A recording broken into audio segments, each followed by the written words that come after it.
po ang Panginoon. Magandang umaga po sa bawat isa. Salamat po sa Panginoon sa oras po na ito na meron po tayong pagkakataon na magbulay-bulay ng kanya po mga salita. Hayaan niyo po muna na ako ay umawit sa Panginoon. Awitan natin ang Panginoon. Sa buhay ko'y laging dalangin na magamit mo sa inyong gawain. Puso ko'y nagnanasa na higit kayong makilala, Hari at Panginoon ng langit. O Diyos, ito ang panalangin ko, na maialay sa inyo buong puso at isip ko, buong lakas at buhay, Panginoon. Tanging sa inyo lamang ibibigay sa kalooban niyong banal. Tulungang manatili upang ako sa iyo'y hindi magkamali. O Diyos, ang tanging nais ko ay di na mawalay pa sa inyo. Jesus, ito ang samo ko. Sa buhay ko'y lagi dalangin na magamit niyo sa inyong gawain.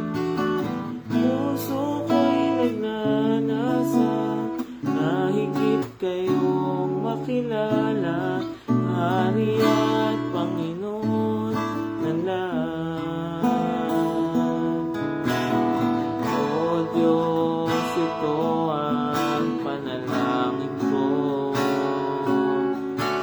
na maialay sa inyo buong puso at isip ko, buong lakas at buhay, Panginoon. Tanging sa inyo lamang ibibigay sa kalooban niyong banal. Tulungang manatili upang ako sa inyo'y hindi magkamali. O Diyos, ang tanging nais ko ay di na mawalay pa sa inyo. Jesus, iyong samo ko, sa kalooban niyong banal.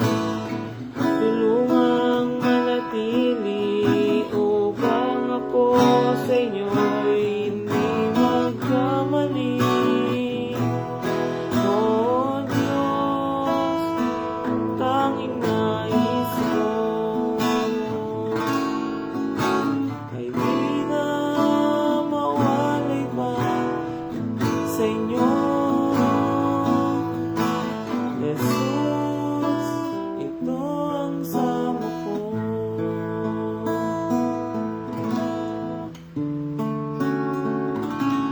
Yes, Lord. Hayaan niyo nga, Panginoon. Tulungan niyo po kayo makapanatili sa kalooban po ninyo. Lord, samahan niyo po, Panginoon, ang umaga po na ito na ay pong pag-aaral. Kayo pong patuloy na kumilos, Panginoon. Kayo po ang maghayag na inyo pong mga salita sa aking puso't isipan. Hayaan niyo kami ay lumago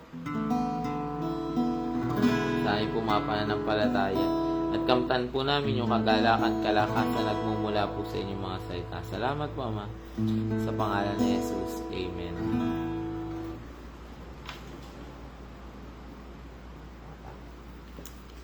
Magandang umaga po. Kung ngayon ay wala sa bahay, dito po tayo sa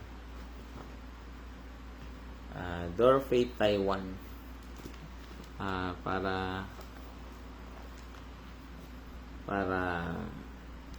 makibahagi po doon sa sa kanilang 12 years anniversary. Purihin ng Panginoon. Tapat po ang Diyos. Amen. Tayo po ay mag-aaral ng salita ng Diyos dito po sa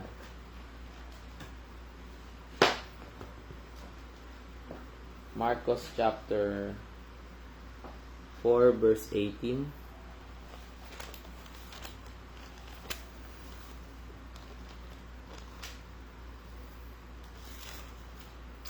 Marcos chapter 4 verse 18.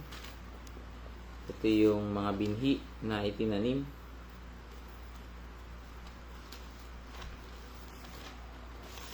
At namatay yung binhi. Basahin po natin. Sabi po dito, ang lupang may matinik na damo kung saan nahulog ang iba pang mga binhi ay ang mga taong nakikinig sa salita ng Diyos. Ngunit dahil sa mga alalahanin dito sa mundo, paghahangad na yumaman at paghahabol sa marami pang mga bagay, nakalimutan nila ang salita ng Diyos, kaya hindi namunga ang salita ng Diyos sa kanilang buhay. Purihin ng Panginoon. Ngayong umaga ay pag-aralan natin yung salitang distraction or being distracted. Kung bubuksan natin sa Nehemiah chapter 6 verse 3 and 4, makikita po natin doon na si Nehemiah ay ginugulo ng kanyang mga kalaban o kanyang mga kaaway sa pagpapatayo ng wall. At inimbitahan siya sa isang meeting. Sabi sa kanya, Nehemiah, bumaba ka dito. At meron tayong pagpupulong. Ang sagot ni Nehemiah ay may ginagawa ako. Mahalaga ang aking ginagawa. Kung babasahin natin dyan sa Tagalog yung nakalagay, mahalaga ang aking ginagawa. Minsan ang mga distraction nating mga mananampalataya doesn't come like an attack but in an invitation. Para siyang papasok siya sa buhay natin, hindi parang atake, kundi isang imbitasyon para iwanan natin kung ano yung ginagawa natin. Dahil sila Nehemiah ay pinatatayo, ginagawa yung kanilang pinakamabuti sa tulong ng Panginoon para matapos yung wall. Makikita natin dyan, tapos na siya, kaya lang hindi meron na lang konting gagawin. Nang distraction ay pinapadala ng kaaway, hindi dahil sa para pigilan kang magsimula, kundi pigilan ka para hindi mo matapos kung ano yung sinimulan mo na pinagagawa sa iyo ng Panginoon. Naintindihan po ba natin? Ang distraction ay pinadala para dahil hindi ka alam ng kaaway na hindi ka na niya kayang pigilan na magsimula. Pero may magagawa siya para hindi mo matapos kung ano yung pinasimulang bagay ng Panginoon. Kaya mapapansin mo po, minsan meron tayong mga Bible challenges. Sisimula ka, 1 week, basa. Sunod na linggo, parang bumabagal ka na sa pagbabasa. You're being distracted. At hindi ka pinupush sa mga distraction na to, ang nangyayari ay iniimbitahan ka.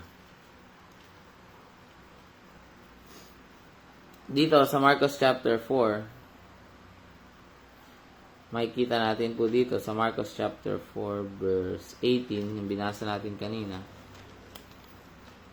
namatay yung binhi o hindi lumago yung binhi, hindi dahil sa walang nagdidilig sa kanya, kundi dahil sa nawalan na ng space. Hindi siya namatay dahil sa yung sikat ng araw ay matagal. Namatay yung binhi dahil sa sakal. Nasakal. Dahil mayroon pang ibang tumubo doon sa paso. Mayroon pang ibang tumubo doon sa field. Doon sa lupa. At ano-ano yung mga tumubo po dito? Number 1, sabi dyan po. Worries of life. Worries of this world. Isa to sa mga ginagamit ng kaaway sa panahon natin. No po? Mga pagbabayad natin ng bills. Grabe, hirap. No, ito yung isa sa mga umaagaw ng atensyon natin. Para hindi natin magawa yung kalooban ng Panginoon.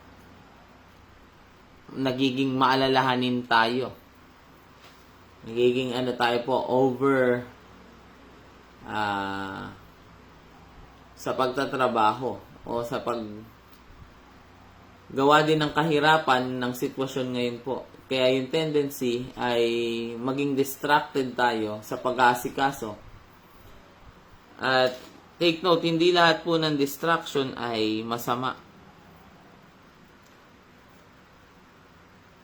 Hindi lahat ng distraction ay bagay na paggawa ng masama. So, yung pagkakaroon ng alalahanin. Kaya ang kaaway, yung corruption, yung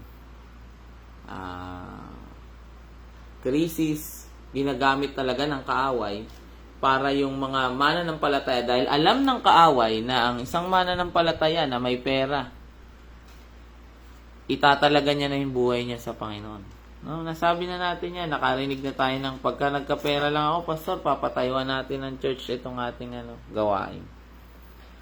No, alam ng kaaway na tayong mga mananampalataya, ibubuhos na natin yung sarili natin kung meron na tayong financial, pagka nabot na natin yung financial freedom. Kaya ginagawa ng kaaway, ginagawa niya yung lahat ng mga kaya niya para tanggalan tayo ng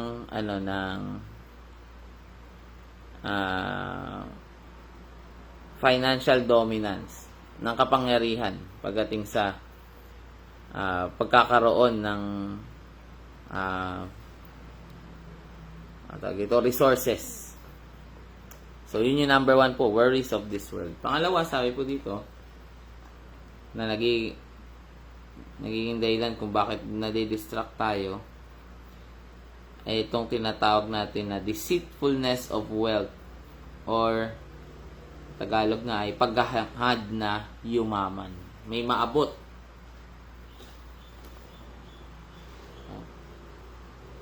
Paghahangad na yumaman. Minsan ang bilis natin po mag-invest. Minsan ang bilis natin mag-invest sa mga bagay na nangako sa atin ng malaking tubo. Minsan nahihirapan tayong maglabas talaga ng, respectfully speaking, hindi ko po alam kung ano po yun yung kalagayan, pero minsan tayo, nagdadalawang isip tayo minsan. O may point sa buhay natin dati na nagdadalawang isip tayo pagdating sa gawain ng Panginoon, pagdating sa pag-support o sa pagbigay, pagtatrabaho para sa gawain. Pero pagka nakakarinig tayo na magbigay ka lang ng ganito, babalik sa itong ganito, iniinvesan mo na ng pera, iniinvesan mo ng oras. Kasi kung saan yung iyong investment, nandun din yung iyong puso. Kung nasan yung iyong salapi, nasan yung iyong pera, nandun din yung iyong puso. Nandun na yung iyong atensyon. Pagka nag-invest ka sa stock market, binabantayan mo yung stock market. Pagkagising mo, tinitignan mo kung yung assets mo ba tumataas o nagka-crash. Kung nag-invest ka sa cryptocurrency, bantay mo yung cryptocurrency. Kumakain ka sa Mang Inasal, kumakain ka sa Jollibee, bukas yung cellphone mo, binabantayan mo yung chart. Kasi yun yung hanap buhay, yun yung kinabubuhay, yung pag-asa na ikaw ay yumaman o pumaldo. We are being distracted. Nawawalan tayo ng oras sa salita ng Diyos.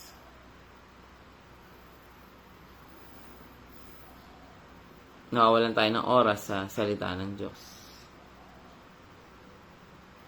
Minsan kahit yung paglalaba, distraction. Pagka naiisipan mo lang magbasa ng Bible, naiisipan mo na din maglaba. Tapos minsan nauuna natin yung gawaing bahay. Or being state of being distracted. Dito naman yung pangatlo, ang sabi po ay desire for other things. Kanina, worries of life, deceitfulness of wealth. Ngayon naman po ay desire for other things. Come in and choke the word. Nasasakal yung salita ng Diyos. Nahihirapang lumago yung salita po ng Panginoon. Dahil meron tayong mga hinahangad na mga bagay. Hinahabol. Sabi sa Tagalog dito sa ASND, paghahabol sa marami pang mga bagay. Unang-una na dyan, sports. Unang-una na po dyan, sports.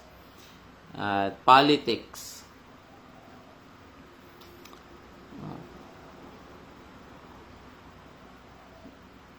Kita natin minsan magkaroon ng posisyon o gumaling sa sports. Likes, followers. Ito, usong-usong ngayon po na pwedeng ako o pwedeng kayo po ay mahulog din. Fitness. Nagpapapayat, nagpapaganda ng katawan. Nagpapapayat, nagpapataba. It is good pero hindi ito bagay na dapat umagaw talaga ng tuluyan sa atensyon natin sa Panginoon. Amen? Travel o pagkain, food. Iba naman sa atin ay technology. Bantay sarado natin kung ano nangyayari sa tech world. Sa gadgets, hindi tayo nahuhuli. Magtatrabaho para sa gadget.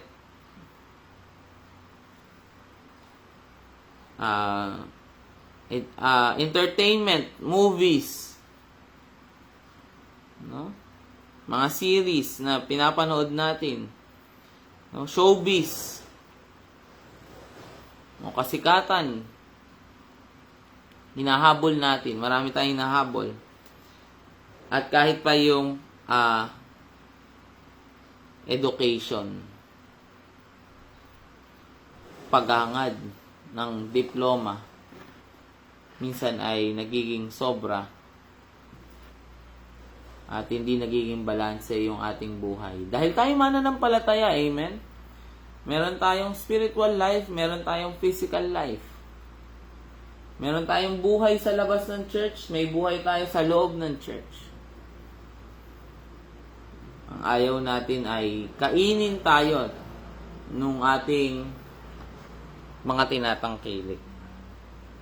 Sa Mateo chapter 14, dito, alam natin yung istorya kay Pedro, ano po?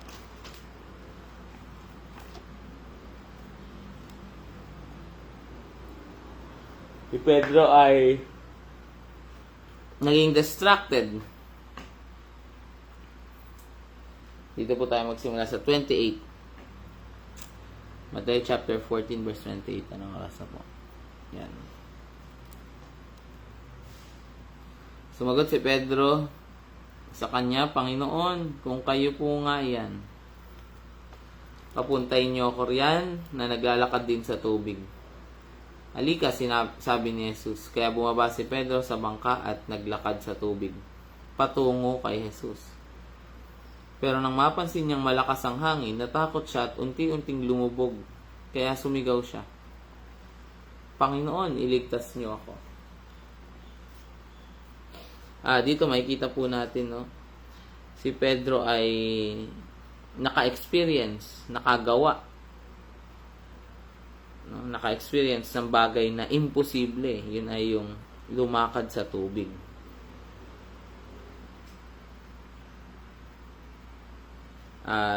Sabi doon sa isa narinig ko, tandaan natin na yung hangin daw, yung mga alon daw, ay nandoon na bago pa si Pedro bumaba. At nung lumalakad siya, yung hangin ay nandoon na. Kaya masabi natin that distraction or sometimes being distracted means you just shift your gaze. Pinalitan mo kung ano yung tinitignan mo. Pinapalitan, hindi necessarily, sabi dito, it is not changing what you are doing, it's just a change of what you are looking. Minsan, yung pagiging distracted, hindi ibig sabihin may ginagawa ka. Minsan, yung pagiging distracted natin ay minsan napapansin natin lang yung mga nangyayaring sitwasyon. At tulungan tayo ng Panginoon dahil ang kaaway ay ginagawa ang lahat po ng paraan para ang gawain ng Panginoon ay hindi umusad. Pero ayon nga sa salita ng Diyos, nagtagumpay tayo. Patuloy tayong paalalahanan ng Panginoon, patuloy tayong pinapaalalahanan ng Panginoon na patuloy tayong tumingin lang sa Panginoon. Sa mga gawain na mga maliliit, mga nagpa-pioneers, mga nagsisimula, maraming pangangailangan. Pero palagi lang natin titignan yung sinabi ng Panginoon. Palagi natin titignan yung salita ng Diyos.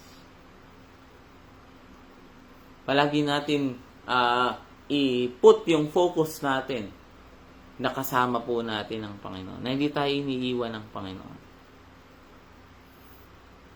Kasi the moment na palitan natin yung ating paningin, isa sa mga bagay na kumukuha ng kapangyarihan natin para pasunurin yung ating mata, yung pagnanasa ng ating laman, no, is that we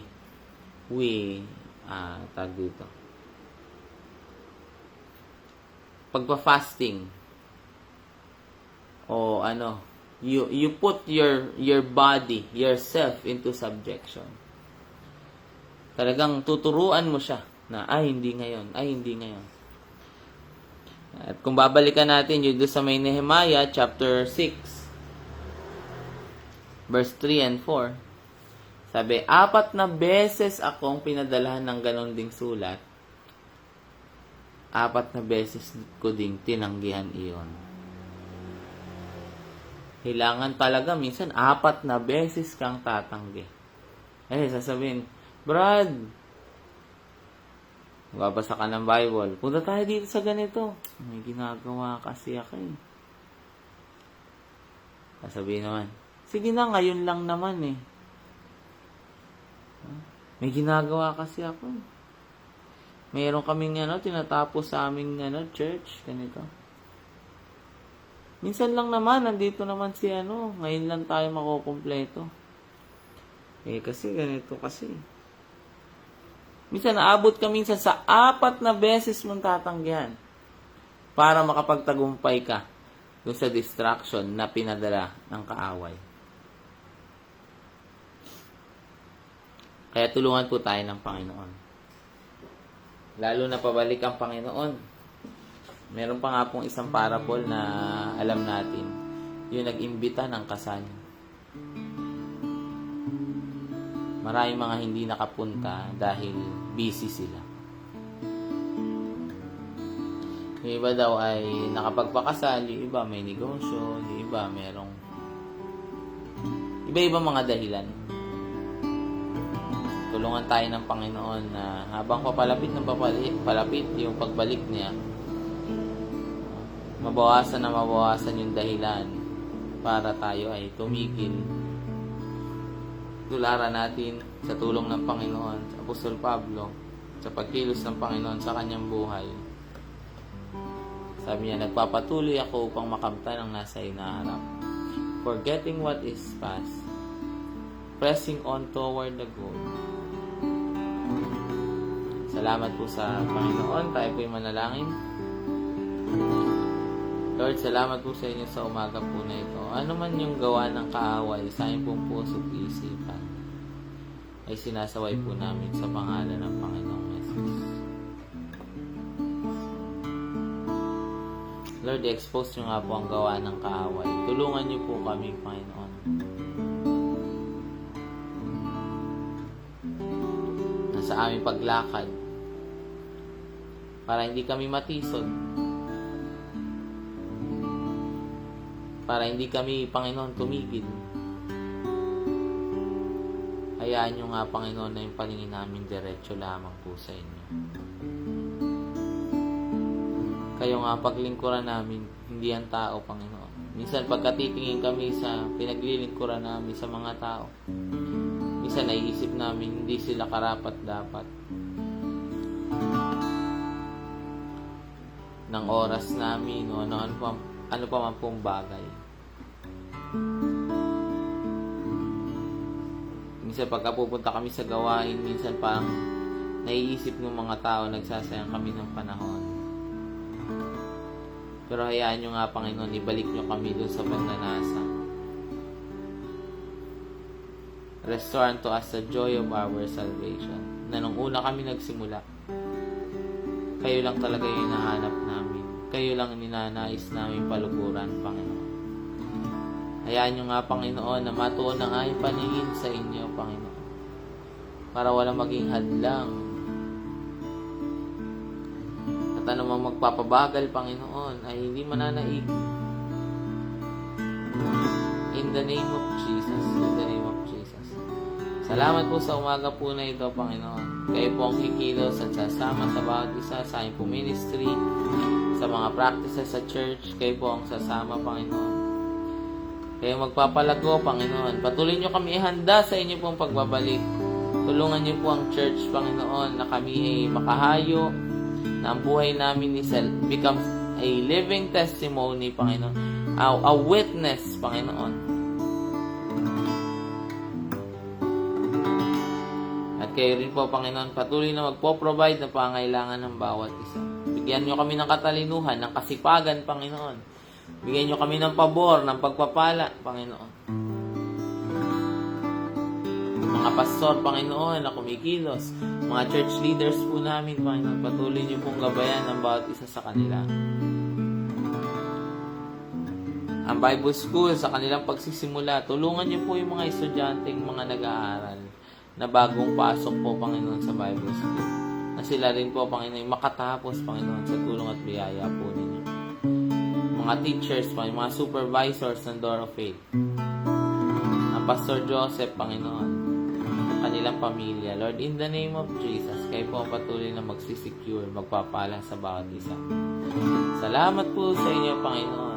Sa mga kapatid namin may sakit, karamdaman, kayo magbabangon po sa kanila. In the mighty name of Jesus, by the power of the Holy Spirit. Healing, we speak healing, Panginoon, over their situation. In the name of Jesus. May nanghihina, naguguluhan, Panginoon. May the peace of God that transcends all understanding guard their heart, Panginoon. Restore the joy of the Lord, Panginoon, sa buhay nila. In the name of Jesus. Salamat po sa inyo, Panginoon. Hallelujah.